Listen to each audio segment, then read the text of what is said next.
Have you ever made a simple choice, like picking a place to eat, saying yes to a friend, or deciding to take a weekend for yourself, and suddenly felt her eyes on you? That quiet, heavy stare that makes your chest tighten without a word being spoken. Maybe she makes a comment, small, almost innocent, but it leaves you questioning yourself. Did you do something wrong? Did you forget something? You can't put your finger on it, but suddenly you feel smaller, unsure, like a part of you is shrinking. Control doesn't always come with arguments, yelling, or rage. It hides in quiet moments, in subtle remarks, sighs, and silent stares. It creeps in slowly, almost imperceptibly, until you start doubting your own judgment. You ask yourself, am I being selfish, or was that really my choice? Over time, those questions pile up until the man you once were starts to disappear. This isn't paranoia, it's subtle control, emotional manipulation disguised as love. And it can happen to anyone who loves openly, who trusts, who believes in partnership. In this video, we'll explore 3 hidden ways a woman can quietly control you, how to spot them, and how to reclaim your life before it's too late. Stick with me, because once you see these patterns, you'll never fall for them again. 1. The silent punishment, expanded version. You know that uneasy silence, the one that hangs like a weight in the room when you say something she doesn't like. No arguments, no shouting, just cold quiet. At first, it feels almost peaceful, maybe even like you've done nothing wrong. The room feels calm, almost meditative, but deep inside you sense the shift, the subtle withdrawal of warmth, the absence of the laughter or easy conversation that used to fill the space. You ask questions. You get short, clipped answers. Nothing's wrong, she says. But you already know it's not nothing. This is the silent punishment, a quiet, invisible weapon that can be more devastating than anger. It doesn't scream. It doesn't demand. But it makes you feel the absence of connection, the warmth, the affection, the normalcy that you once took for granted. You replay every conversation, every joke, every glance, searching for mistakes. Slowly, almost imperceptibly, it teaches you that the way to peace is submission, and that craving for comfort, just a flicker of your old connection, starts bending your behavior. Not because you believe you should, but because your mind is wired to seek harmony and avoid discomfort. Let's step into Aaron's world. Aaron was a man who loved freely, laughed easily, and spoke his mind. He believed relationships were about connection, trust, and partnership. His girlfriend, early on, was sweet, attentive, and charming. But then came the first freeze. One evening he disagreed with her opinion during a small gathering of friends. She didn't yell, she didn't confront him. She simply went quiet, her gaze fixed somewhere beyond the room, her expression unreadable. Aaron felt it immediately. Something was off. He tried to engage. He joked, asked if she was okay, tried to steer the conversation back to fun. Nothing worked. The coldness lingered into the night, and for hours he lay awake, scrolling through every interaction, analyzing every word, wondering what he had done wrong. The anxiety settled into his chest like a weight he couldn't lift. Days passed. No calls, no texts, no warmth. The energy in the room felt like walking through ice. Aaron found himself begging for connection, sending messages that betrayed his anxiety. "Are you okay? Did I upset you? I just want to understand." And when she finally spoke, it wasn't anger that he heard, it was disappointment. "You probably don't even care," she said softly. It cut deeper than any yell. Aaron began to shrink. He stopped speaking freely. He avoided topics that might trigger her coldness. He even stopped joking in public, afraid a stray comment could plunge him back into the freeze. Slowly, his natural confidence, the part of him that used to light up rooms, diminished. By the time a week had passed, Aaron was not just quiet. He was walking on eggshells in his own life. What Aaron didn't see was the manipulation at play. Silence, when used this way, is training.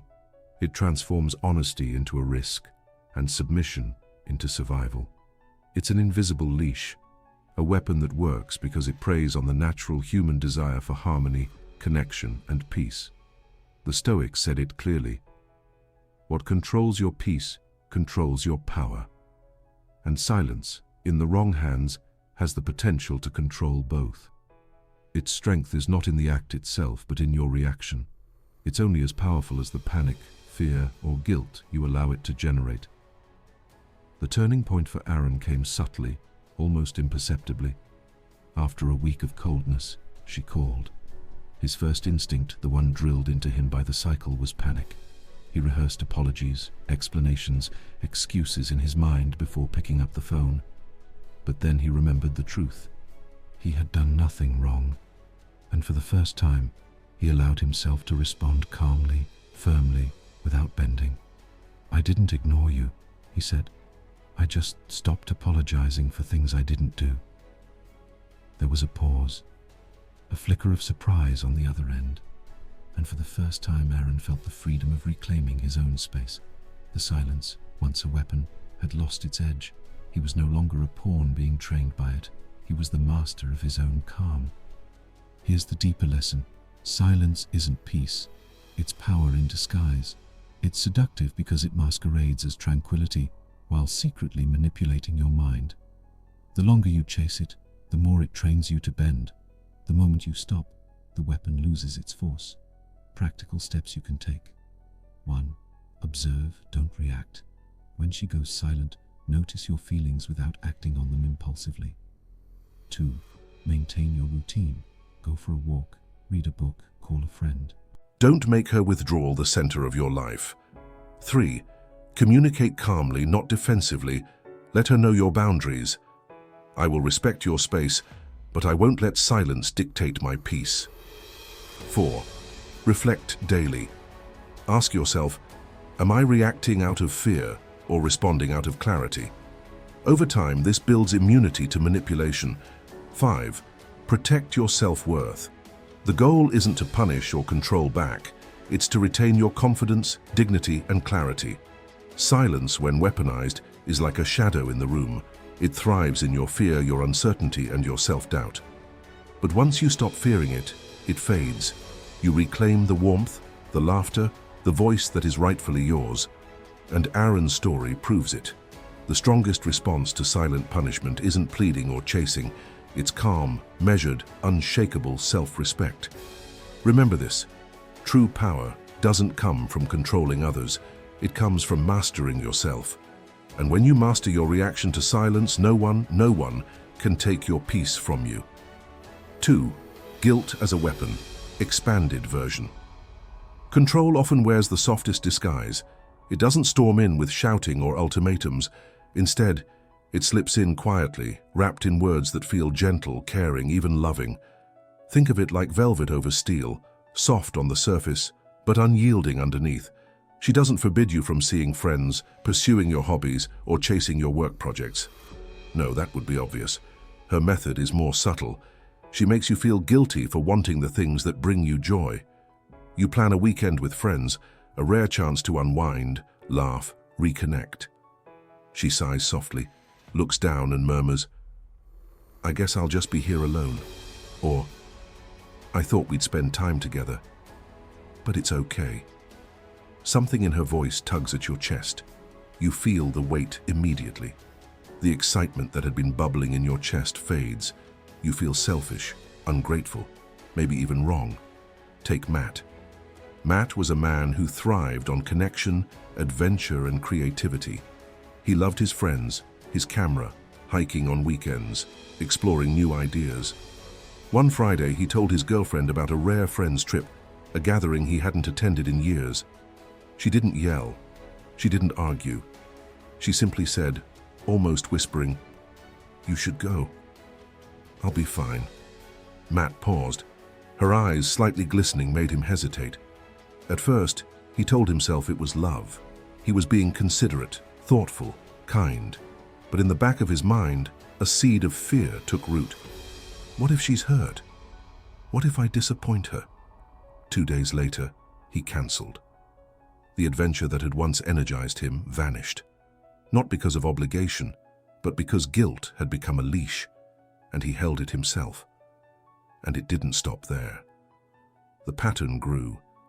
Each time Matt wanted to engage in life, seeing friends, traveling, following his passions, he met subtle resistance. A sigh, a sad glance, a quiet, "I guess it's fine." Every one of these small moments was a nail in the invisible cage.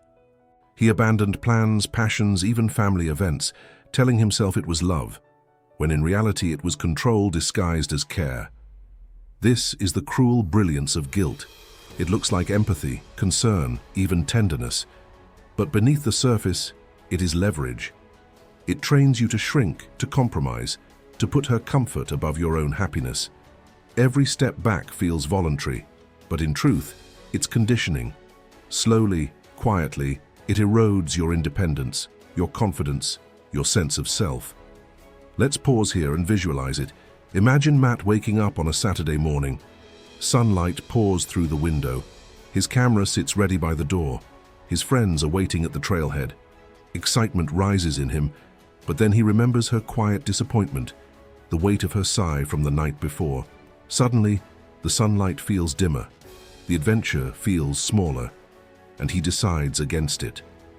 That moment, that simple choice, marks a surrender of freedom, not once but repeatedly.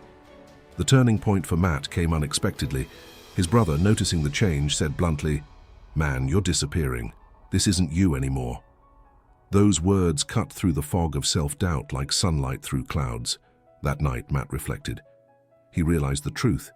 He had been living in a shadow of her comfort, shrinking himself to make her feel secure. And in that shrinking, he had lost himself. The next day, Matt made a decision. Calmly, clearly, he told his girlfriend, "I love you, but I won't shrink to make you feel safe. I won't give up my life to manage your feelings. I am still me, and I deserve my life too." The reaction was as expected. Tears, quiet protests, attempts to reignite guilt. But Matt had discovered a new strength. Slowly, deliberately, he reclaimed his friends, his passions, his independence. He went hiking again, picked up his camera, laughed with his friends until his chest ached, and remembered what joy felt like unchained. Here's the mentor's truth. Guilt is a silent cage. It masquerades as care, but it's control in disguise. True love never punishes your happiness. True love never demands your world shrink so hers can expand. If someone uses guilt to bend your choices, to keep you small, to make you question your worth, it's not love, it's leverage. Actionable takeaways. 1. Recognize the velvet steel. Subtle guilt is a weapon. Identify it before it chains you. 2. Separate love from control. Ask yourself, is this encouragement or manipulation? 3. Protect your passions. Your hobbies, your friends, your independence, they are sacred. Guard them. 4. Respond. Don't react. Calmly state your boundaries. I hear you, but I am not sacrificing my joy. 5. Reconnect with yourself. Small steps, one hike, one coffee with friends, one creative project, build momentum back to freedom. Matt's story proves it. Freedom is regained one choice at a time. Each act of self-respect, each defense of joy, erodes the invisible chains. And the ultimate truth, when you refuse to let guilt control you, you reclaim your life, your confidence, and your happiness. Remember this, my friend. Your joy belongs to you. No one has the right to make you feel guilty for living fully. Stand firm, protect your passions like a fortress, and never give up a single piece of your freedom for someone else's comfort. 3. Gaslighting, redefining reality. Gaslighting is the quietest, most insidious form of control. It doesn't scream, it doesn't demand. At first, it doesn't even look like manipulation. It slips in like smoke, clouding your vision until you can't trust your own eyes. Imagine this. You and your partner agree on something simple, attending your sister's birthday dinner or supporting a new project. You remember the conversation clearly. Later, when you bring it up, she smiles, soft and charming, and says, "I never said that." You pause. Maybe you misremembered. That doubt starts small, then it happens again and again. Each incident thickens the fog. You second-guess every memory. Every opinion becomes tentative. Friends notice your hesitation. Decisions once simple now feel like navigating a minefield. You apologize for things you didn't do, hedge your words, rehearse conversations, all while she watches quietly, satisfied. Take Jake. At first, she was charming, inspiring, someone who pushed him toward his goals. She laughed at his jokes, shared his vision, made him feel alive. But slowly, she began rewriting events to suit her narrative. "We never talked about that," she said, when he mentioned a weekend with friends. "You're imagining things," she added, about a promise to attend a family gathering. Sometimes she whispered, "Jake, are you sure your memory's reliable?" A thorn lodged in his mind. Jake began doubting himself. Decisions froze. Confidence eroded. Friends noticed the lively, outgoing man was now quiet, hesitant, apologizing, always measuring himself against her shifting reality. Gaslighting doesn't chain your body, it chains your mind. And once your mind is chained, everything else, your choices, self-worth, ability to act, becomes vulnerable. Picture this: Jake at work, excited about a promotion. He calls her to share. Later she texts, "I thought your boss was upset. You always exaggerate." Confusion, self-doubt. Joy filtered through her revision of reality, hollow and distant. The turning point came when a close friend validated a memory she tried to erase. Jake froze. He realized he wasn't crazy. His memory was real. His reality was intact. He didn't argue. He quietly held on to his truth, saw the manipulation for what it was, and walked away. Lessons. Trust your mind. Memories, instincts, perceptions, they are real. Guard them. Question: don't internalize. Rewriting reality is control. Observe, evaluate. Hold your truth silently but firmly. You don't need to fight every lie. Detach with clarity. Recognizing gaslighting gives power, not confrontation, but reclaiming life. Gaslighting assaults reality, one memory at a time. The moment you refuse to let anyone rewrite your mind, you reclaim freedom, confidence, and self-respect. Reality is yours. Your mind is your territory. Stand firm in your truth, calm, clear, unshakable. 5. Double standards. One rule for you, another for her. Double standards are like slow poisons. They don't announce themselves. They seep in quietly, eroding your confidence, self-worth, and clarity. At first you may barely notice. Flirtation from her, playful, a joke, a smile, a wink. It's harmless. But the same behavior from you. Disrespectful, a glance, a comment, a laugh at someone else's joke. Inappropriate, selfish, not trustworthy. She expects honesty from you at all times. Where you are, who you're with, what you're doing. Yet when you ask her the same, suddenly you're controlling or insecure. She expects loyalty, dedication, perfection, but excuses herself for the same mistakes. Take Jason. At first, everything seemed perfect. Brianna was smart, beautiful, exciting. He felt lucky, but slowly, the rules shifted. One night, he stayed out late with old friends, texting a quick note. "Dinner's running late, I'll call when I can." The next morning, explosive anger. Weeks later, she went out until 2 a.m. "I don't need permission," she said dismissively. Jason began walking on eggshells. He over-explained texts, apologized before he even knew why, and cancelled plans to avoid conflict. Every word, every action measured against rules he never agreed to.